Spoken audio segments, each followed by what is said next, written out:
Sinabi ng Allah Ta'ala sa Quran na ang mga matiisin, sila mga masabar, ay makakatanggap ng gantimpalang walang sukat. Walang ibang anyo ng pagsamba na may ganitong pangako mula sa Allah.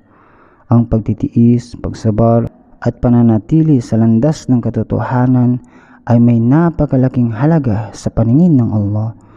Sa Jamaat, makakamit natin ang tagumpay sa pamamagitan ng pagtitiis, pagsabar at pagsakripisyo at pagsunod sa mga kautusan ng Allah Ta'ala. Kung patuloy tayong magpapakabanal at magpupunyagi sa paggawa ng mabuti, walang sinumang makakapigil sa ating pagunlad. Ang ating mga layunin at mga plano ay hindi mahahadlangan hanggat tayo ay tapat sa Allah Ta'ala. Ang tagumpay ay darating hindi dahil sa ating sariling kakayahan, kundi dahil sa tulong ng Allah Ta'ala. Kaya't ating tandaan na huwag mabuhay para lamang sa makamundong bagay, kundi dapat tayong tumuon sa Allah Ta'ala. Kapag tayo ay tapat sa Kanya, Siya ang magbibigay ng kaginhawaan sa ating mga buhay.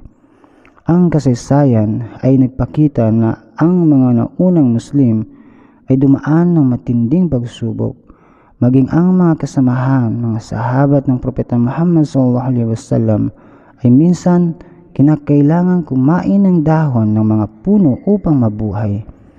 Sa kabila nito, hindi nila iniwan ang kanilang pananampalataya.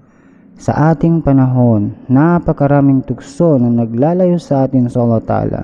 Ang modernong teknolohiya, media at iba pang bagay na ginagamit upang iligaw ang mga tao mula sa tamang landas sa makatuwid bilang mga tagasunod ng Hazrat Masih Maud salam ay may tungkulin tayong iwasan ng mga bagay na maaaring humantong sa kasalanan at manatiling matatag sa ating pananampalataya.